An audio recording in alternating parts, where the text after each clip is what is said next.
You know, I always knew the Tennessee Titans weren't actually going to push for anything this year. But if there was any doubt to that whatsoever, that was all cleared up today. The Titans are done.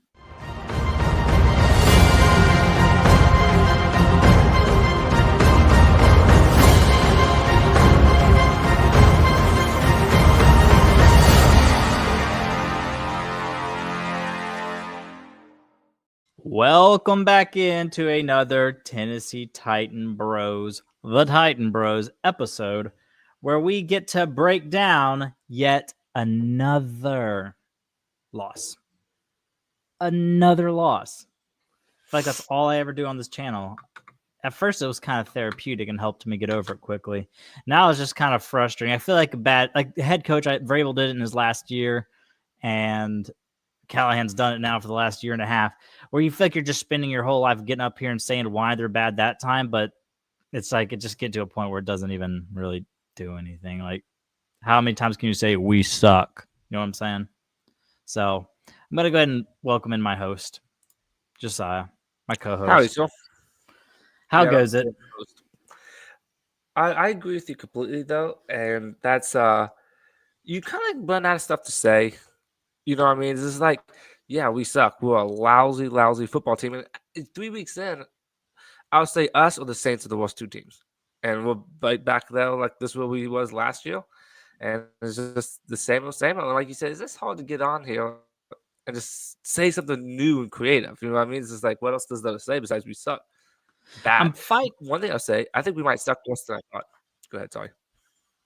No, I agree with you. I honestly thought we were going to win. I always give us one game that I shouldn't. So, I thought we'd go 6-11, but I just said, 7-10. I believe. I'm a Titans fan, I believe. But I don't really believe that anymore. Obviously, and I say this in a joking way, but not really a joking way. I wouldn't be surprised if we don't win a single football game. We're just getting worse. We're getting way worse. Are you frozen or are you just looking down solemnly? Oh, there you are. Okay. I can't tell if you're frozen or not. But yeah, it's obviously we're going to win a game. Teams don't go 0-17, 0-16, whatever it is. So we're going to win a game, but we legitimately might get 3 or 4 wins again, which it'll be an exciting offseason because it's possible that we'll have a hot new head coach that we can try to be excited about. It's possible that we have the number 1, 2, or 3 overall pick. Very, very likely of that, to be honest with you. It could be an exciting offseason. But until then, it's going to be just boredom and misery. And before I let you talk a little more, I think we did an awful job last year, and I understand why. The last 7 games of the season, all of our videos turn out to be the same video. Well, we got beaten. Will Levis sucks. So here's the question. Who should we try to trade for? Oh, should we get this guy, sign this guy? Oh, we're going to have a nice draft pick. What do we do with that? That's basically what all of our last 7 shows of the season was, because it was just another loss. Who gave a crap? So I've tried to work extra hard to not even talk about draft, talk about people we should target next year. But my goodness, I understand why it's easy just to look towards the next offseason.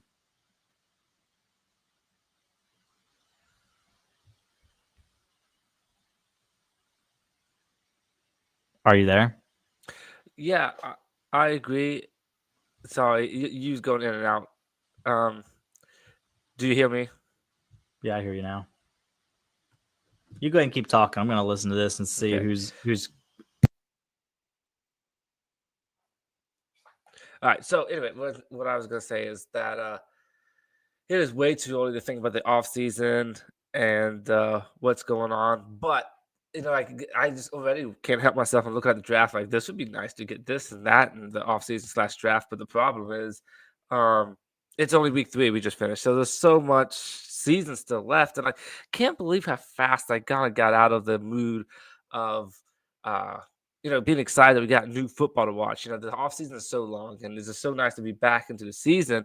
But 3 weeks in, I'm kind of done already of watching us suck this bad, because I said that, this year wasn't about us being good or bad. This year was more about us seeing the development of Cam Ward. But our receivers can't catch and our O line's not that good, that we're not even getting a chance to see what Cam Ward can do. And every game he gives me enough where I'm like, oh, that's good, that's good. But just again, just the talent around him is not there, that it's just hard to really say if he's good or bad. You're back.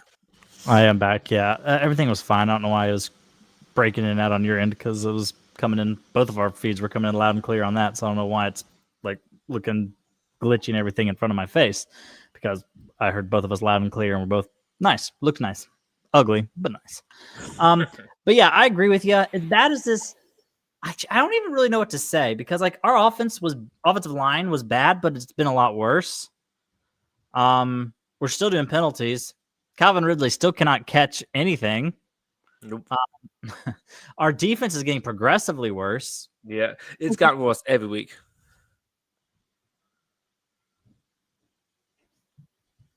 I mean, we allowed 20 points and then 33 and then 41. Is that what the score was? Mm-hmm. So it's our defense has gotten disgustingly, progressively worse. Here's what the problem is. One, and not just that, all the stuff on top of each other. We're one of the most injured, have to be one of the most injured teams again. Our offensive line missing 2 of the top 3 guys. We're missing our number 1 run stuffer, T'Vondre Sweat, who's going to be missing 4 games. We're missing our number 2 running back and Spears. And our number 2 cornerback is hurt out of nowhere, and he's in a boot. So it doesn't look to me like he's going to be playing anytime soon. You'd think he'd miss at least 2 games if he's wearing a boot game day.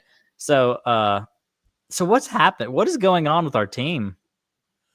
I don't know, and it's just the season's so young to be this injured and this bad. You know what I mean? This is like, it's got so much left to watch. Again, I just want to be able to watch Cam Ward. I guess this season's always been about Cam Ward's development. But do you agree that our receivers won't give him a chance? Our offensive line can't protect him. That is just so hard to see what we got in Cam Ward. It is, and it's hard to get too mad at Chig because he's our leading wide receiver today, and he honestly did some good yaks today, which is kind of his specialty. But I think every single game he's had a drop. A lot of times they were tough drops, but they were a drop. So he's had 1 per game. Ridley's had 3, 1, 3, I think. 3 or 4. I don't even know what it was. And I've said this before, and I've said it to you. I've always been a big Calvin Ridley guy. You've always been a big Calvin Ridley hater. But this year, he is letting me down. If this is all he had ever been his entire career, then I would have never wanted to have anything to do with him.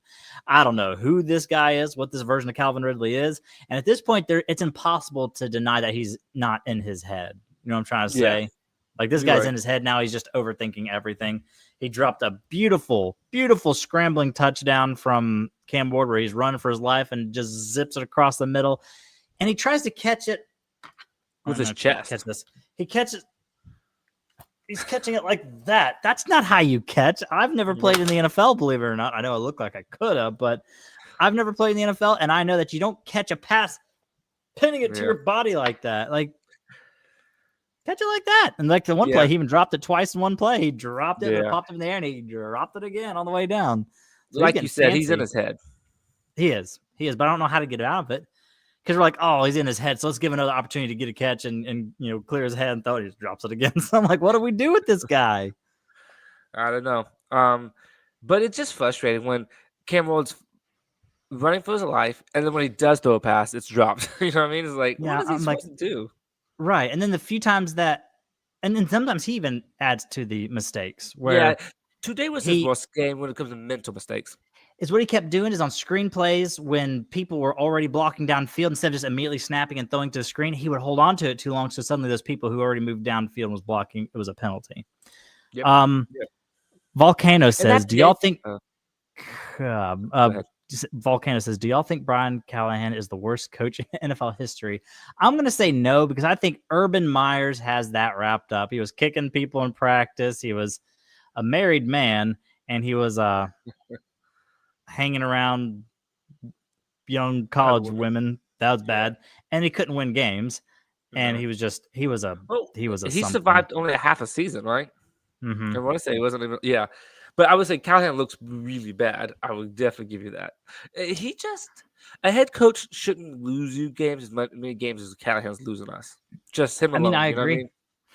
Originally, I was going to say, because we were hanging around there for a little bit, originally I was going to say he lost us the Broncos game, and then he lost us the Colts game, but it got to the end of the game where the offense, the defense, and Brian Callahan lost us the Colts game. So it's not one single entity. I think the other ones performed poorly enough where it wouldn't have even mattered.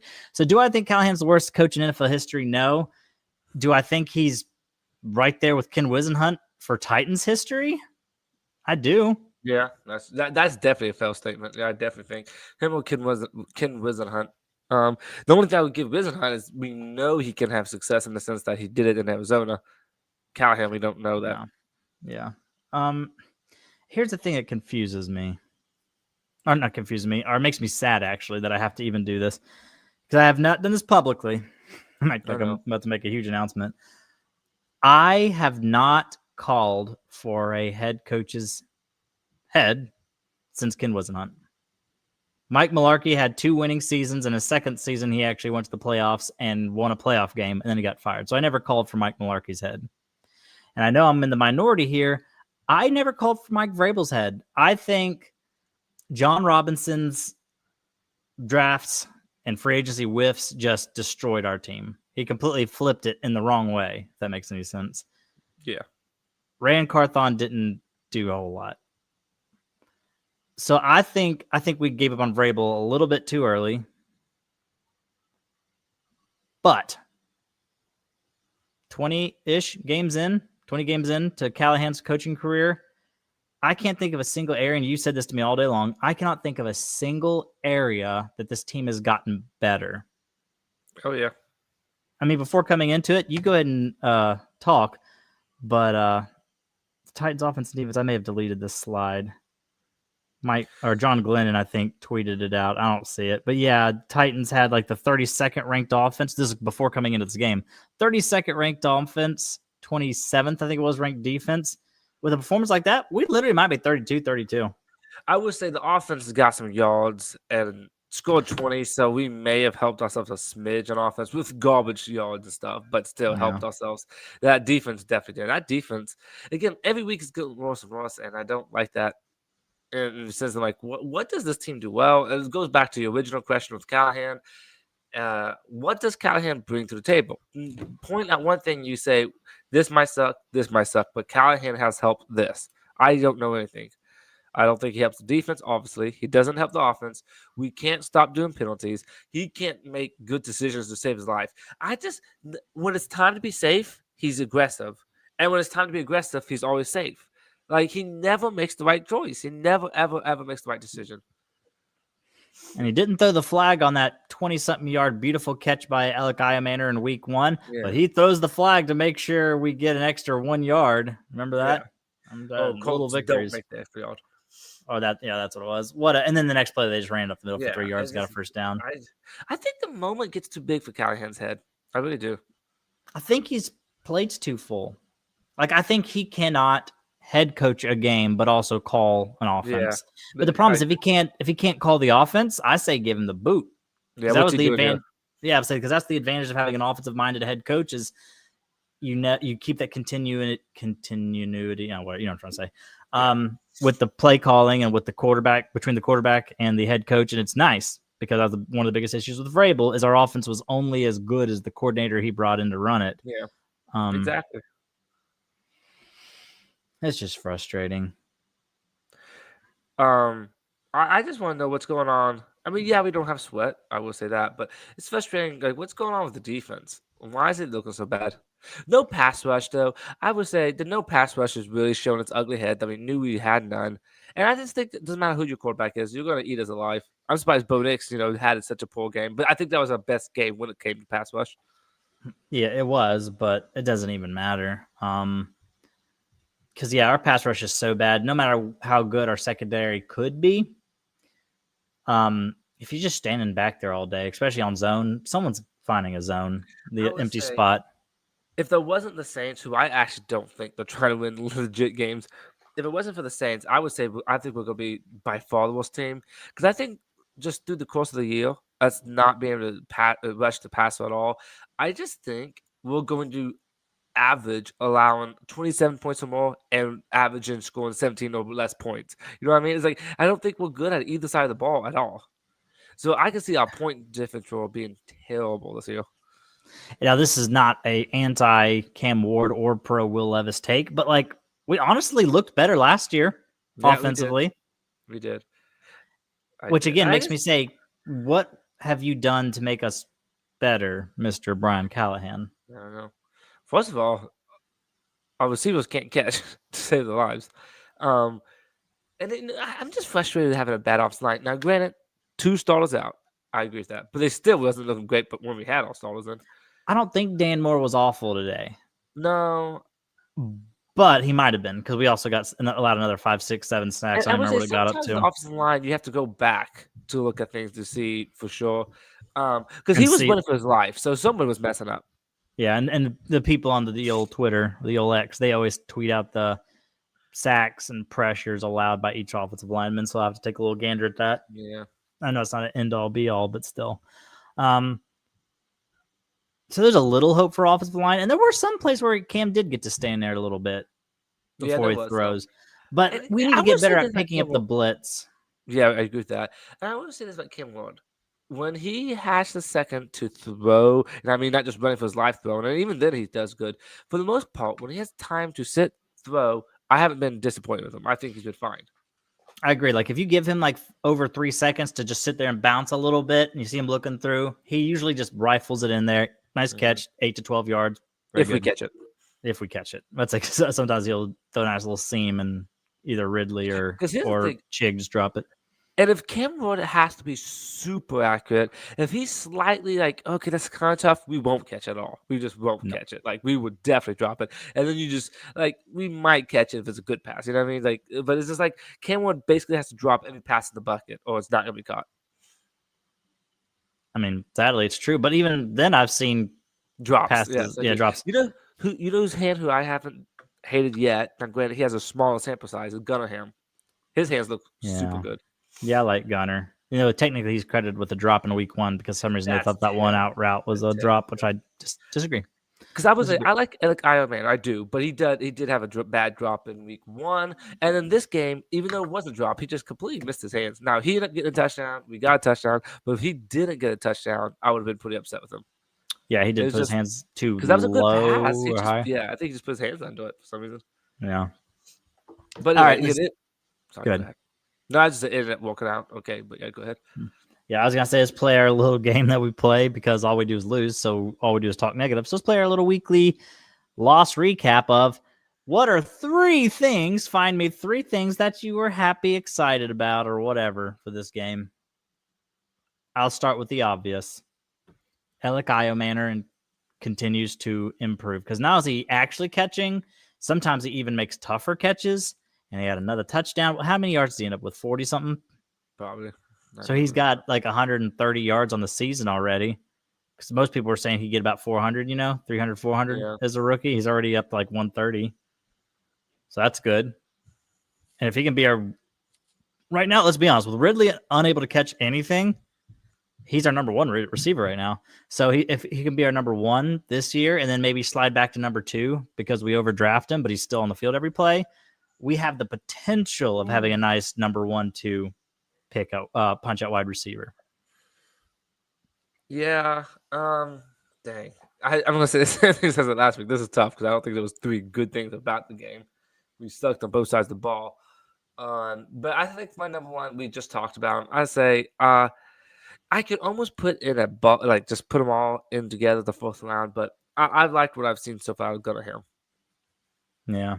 Yeah, Gunnerham. He just catches the ball. He just does. Like you could say, like Chig didn't have a terrible game, but sadly, you probably guessed it. Unless he really gets under market value kind of contract, I have a feeling this is Chig's last year.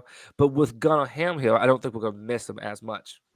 No, I don't think so. I think he has better hands than. Actually, I know he has way better hands than Chig, but then Chig is really good after the catch. I agree with that. Even though Gunnerham has had some yaks.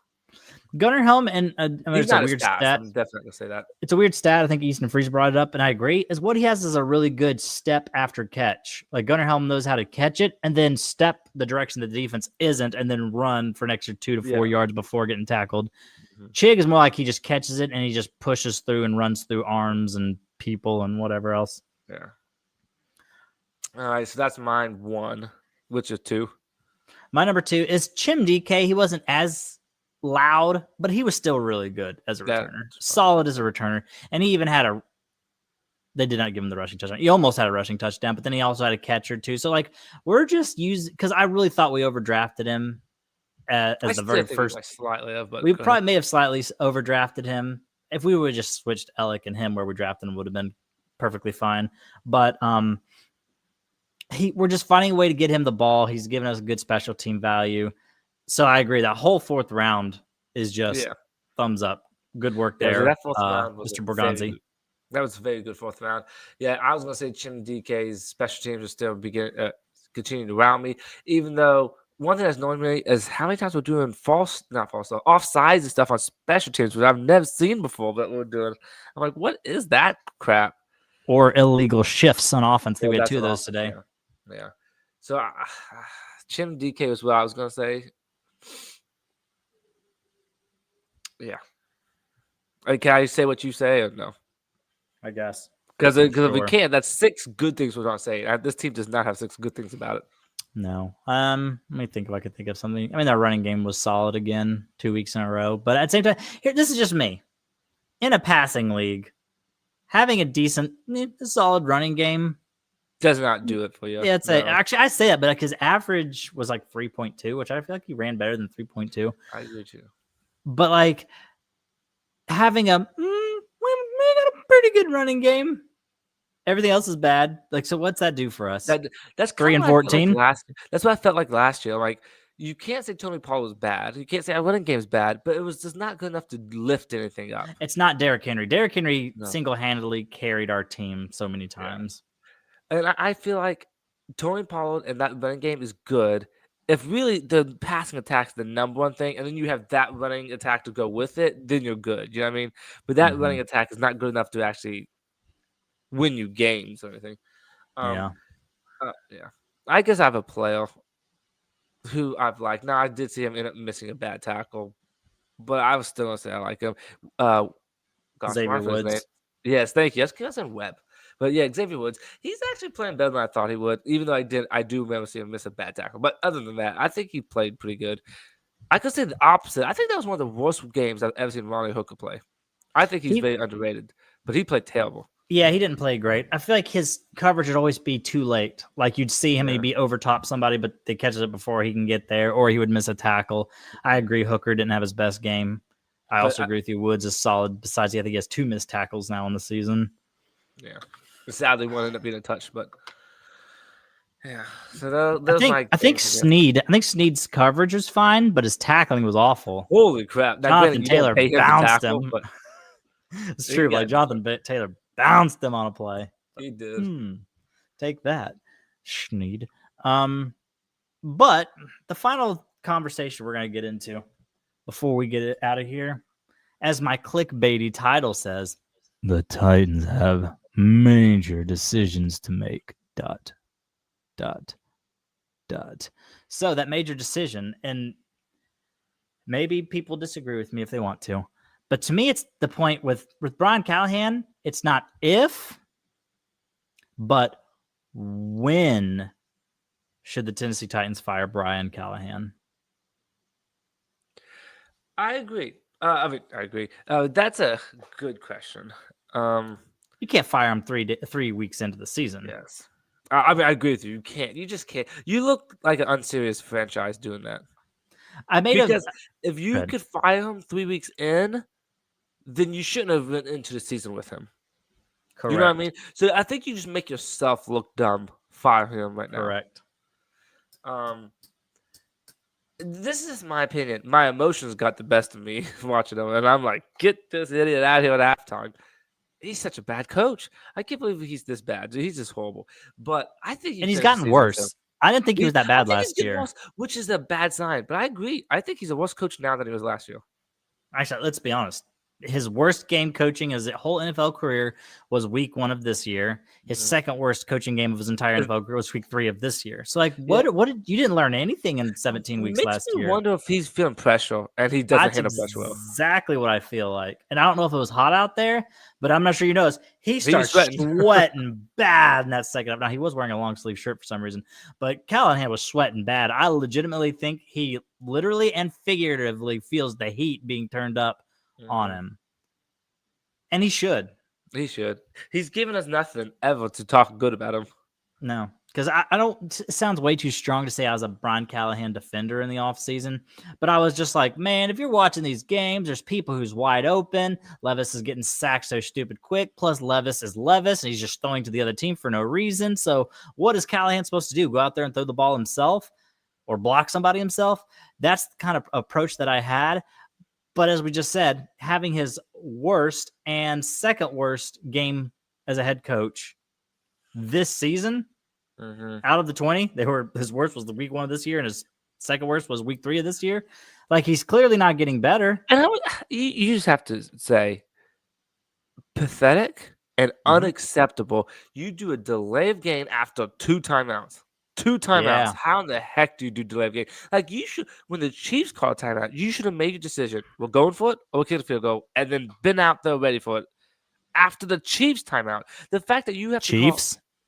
Sorry, I was just reading. Sorry, I was just looking at some of the Chiefs on my phone. Sorry, Colts. My bad. There you Sorry, go. guys. That's better. But yeah, when the Colts call a timeout, you should have known what you're doing after that timeout. You shouldn't even had to call a timeout. But when you did, that was dumb, you should have at least after that know what you're doing. And we still did delay the game. How does that happen? How do you double timeout and delay of game? That might be an NFL history first. Yeah, and I think he said I didn't watch in the press conference, but I think he said something like he was still trying to make up his mind. I'm like, how long do you need to make up your mind there, princess?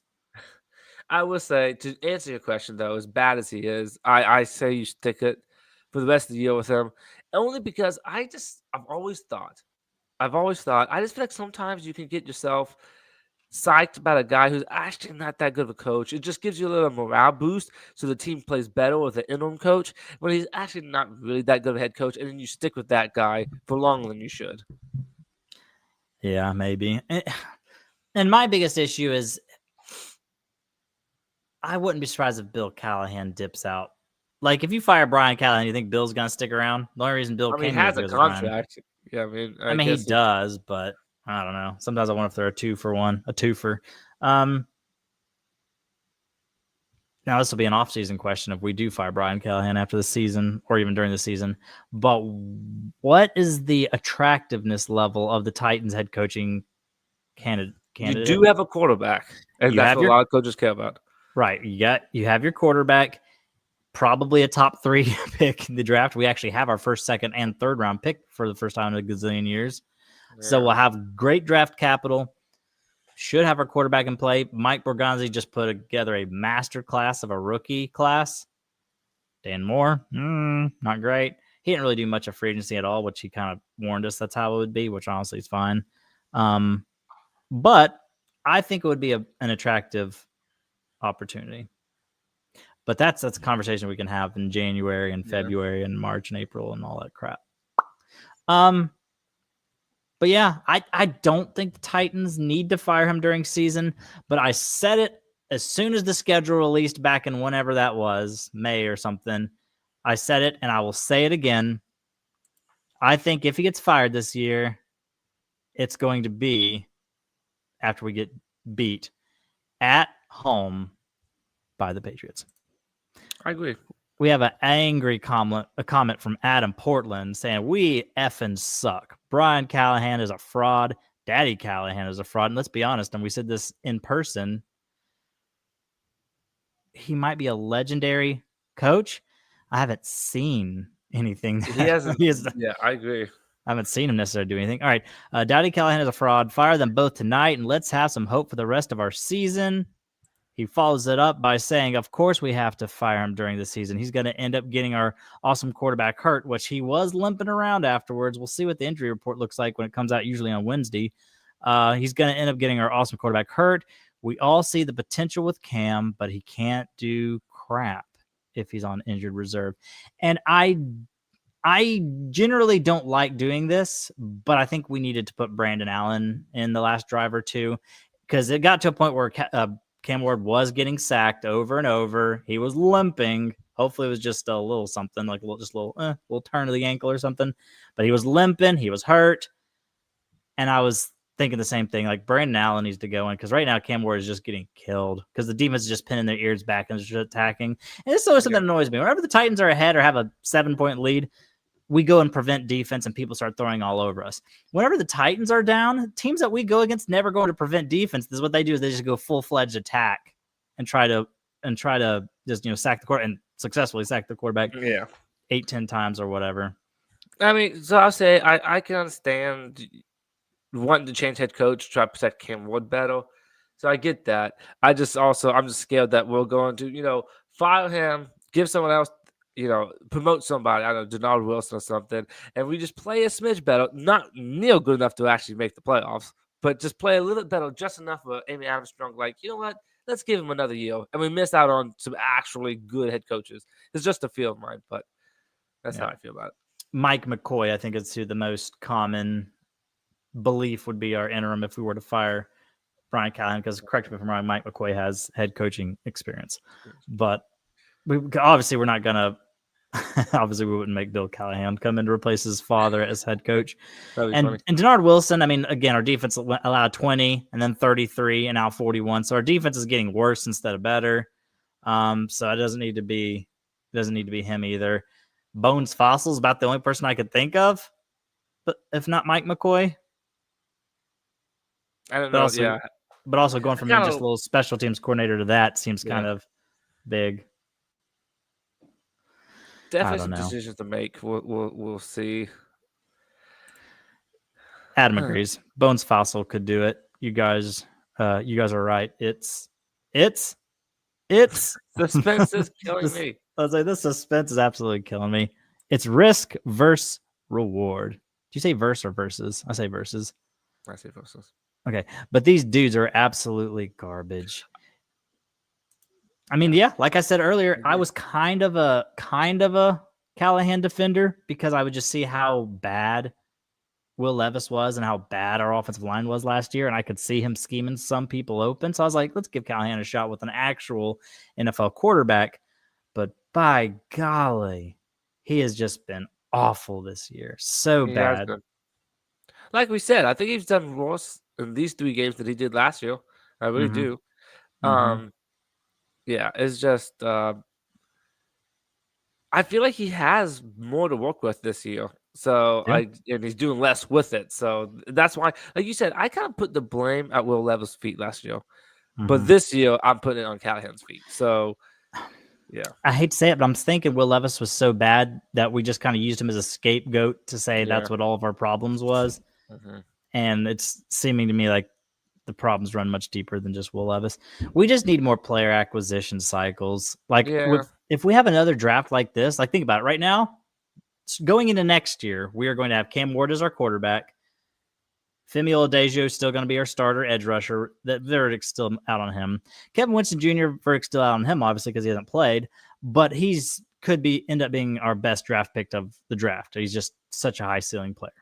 And then we talked about our 4th round already. Chim, fantastic, especially in special teams. Gunnar Helm always gets open and great hands. Alec Iamaner's fantastic. And then we got 5th and 6th rounds, which you don't really think much about. If we have another draft class even close to that to add with them, and then bring up a couple starters in free agency, and if we get a new head coach that's actually good, it's not crazy to think that we could really be heading the right direction with Borgonzi, Cam Ward, and whoever the new head coach is. Yeah. I would say this before this season started, which was only 3 weeks ago. I was saying that I think Callahan, no matter how bad we look, should keep the job, because I will say I don't like new quarterbacks, rookie quarterbacks, having one head coach, next year having a new one. I don't think that's good for the quarterback's development. But Callahan's been so bad this year. I'm like, I think sticking with him is bad for Cam Ward's development. It really So I is. mean, I did not think in 3 weeks he would change my mind like this, but he has. He certainly has. Adam Portland says, started by winning the toss and electing to take the ball. I'm not even sure you saw that happen, but the Yeah. Titans won the toss and decided to keep the ball. Nobody ever does that anymore. Every decision he makes sucks. One of many horrific decisions, including the halftime bull crap with the delay. Yeah, we talked about that earlier. That he botched that so bad. I don't even know how it's possible to botch something that bad. And he also says, That was terrible. we booed his hiney right off the field. I heard that did happen. It was loud. So yeah, it was ugly. I've been a fan for 26 years. Same. And never seen anything like this. I've never advocated for a firing, but come on, these dudes. It's embarrassing. I mean, I agree. Yeah. That's I think that's how the whole Titans nation feels. There are some people liked Callahan, some people hated him, but I think we can all shake hands, unite under one flag of Callahan has got to go. And like the title of the show says, major decision to make. And that major decision is not if we fire Callahan.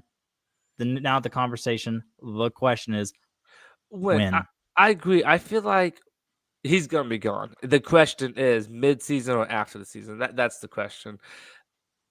Yeah, and I think here's my thing. Just from what I've heard from people that covers the Titans, I really do think this front office wanted to give him another year after this year. Like they wanted to be patient, but I think Callahan is so bad that they just they're going to just scrape that or scrap, I guess, that whole Scrap plan. the plan. Yeah, Whatever. they're gonna Yeah. scrap because he's just that bad. Because you know what I thought? I thought we wasn't gonna win much because we don't have the talent, but Callahan wasn't the issue. He just he don't have much to work with. But his boneheaded decisions, you're like, you are half the reason we're losing here. You know what I mean? Forget we don't have the talent, maybe, but you are losing us the game. Agreed. I agree. I mean, what else can we say? So Yeah. I made a bold prediction. I think it's May when the schedule comes out. I made a bold prediction when I first saw right before the bye week going against Patriots at home. I said Vrabel's going to come over. He's going to whoop our heinies. He's going to have a little cocky smile on his face as he beats us. And Brian Callahan will be fired the next day. And then I got to a point where a lot of people, including Austin Stanley, was kind of sort of swaying me a little bit, saying, oh, no, he's going to get at least this year and another year. But now I'm kind of sticking back to my guns. I think that's when we make the switch, go into the bye week with whoever, whether it's Mike McCoy, Bones, Fossil, whoever, and then we'll move on, and we'll still probably suck the rest of the year. And then we'll need us a head coach for 2026. Yay. Yay.